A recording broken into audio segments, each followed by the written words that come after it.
Assalamualaikum warahmatullahi taala wabarakatuh. Saya Nur Sufiza binti Muhammad Yunus, nombor ID 8609253357860001. Hari ini kita akan membincangkan kesan teknologi dan cabaran-cabaran teknologi yang wujud dalam komunikasi.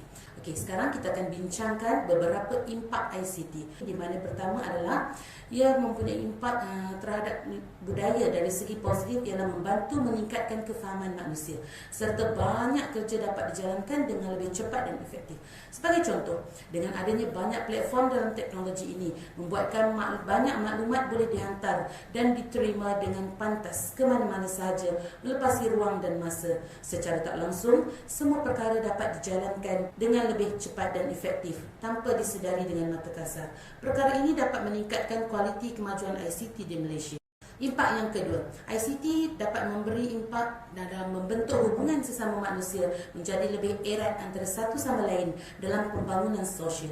Ianya terbukti melalui perkembangan dunia teknologi maya yang sering menjadi buah mulut masyarakat seperti Facebook, Instagram, Twitter, WhatsApp dan lain-lain.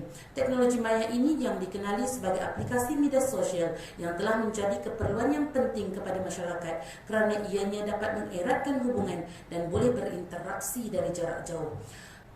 Impak yang seterusnya, ia menjadi sebagai medium interaktif pengajaran dan pembelajaran.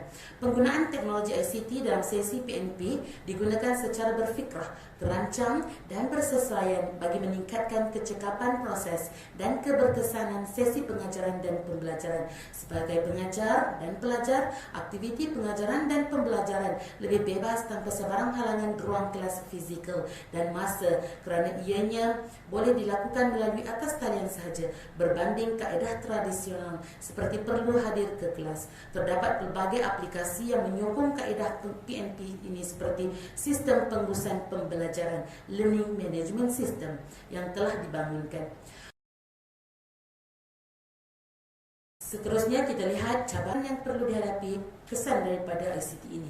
Antara cabaran yang dihadapi oleh pengguna di Malaysia berkaitan teknologi komunikasi ialah kurangnya prasarana dan bahan sokongan.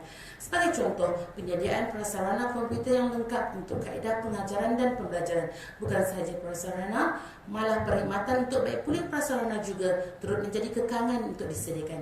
Dari aspek PNP, penyediaan prasarana kepada tenaga pelajar, pengajar dan pelajar perlu diambil kira bagi meningkatkan kemahiran teknologi masa kini. Antara cadangan bagi penyelesaian terhadap cabaran yang dihadapi oleh pengguna di Malaysia berkaitan dengan teknologi maklumat ialah dengan adanya peningkatan sumber keuangan, masalah kekurangan prasarana dan bahan sokongan dapat dibendung. Contohnya, di sekolah, pihak sekolah boleh menyediakan pelbagai prasarana yang cukup untuk meningkatkan teknologi komunikasi dan kaedah pengajaran dan pembelajaran. Pada masa yang sama, capaian internet boleh dinaik taraf bagi memperoleh kelajuan internet yang lebih pantas dan stabil. Komuniti bergantung kepada capaian internet sebagai infrastruktur komunikasi dalam membentuk perangkaan di masa akan datang.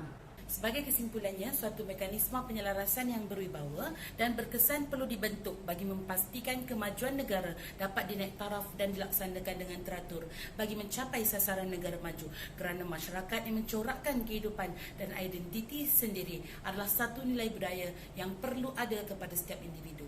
Semua pihak, tidak kiralah sama ada kerajaan, tenaga pengajar, pelajar atau sesiapa sahaja yang berada di setiap pelosok negara perlu mengambil inisiatif ini bagi menggalakkan peningkatan pengetahuan dan kemahiran ICT dalam kehidupan harian. Sebagai masyarakat Malaysia yang mengidamkan kemajuan negara, sama-samalah kita membantu meningkatkan kualiti hidup di Malaysia dengan adanya platform ICT ke arah kecenderungan kepada negara maju dan berwawasan.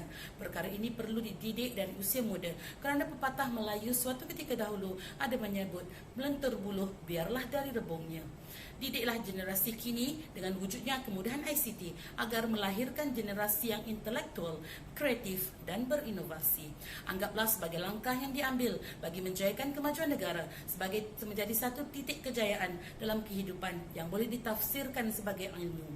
Jadikan pembangunan teknologi ICT sebagai medium untuk menimba ilmu dan perbaiki diri agar menjadi seorang pemimpin ke arah negara maju di masa akan datang. Sekian, terima kasih.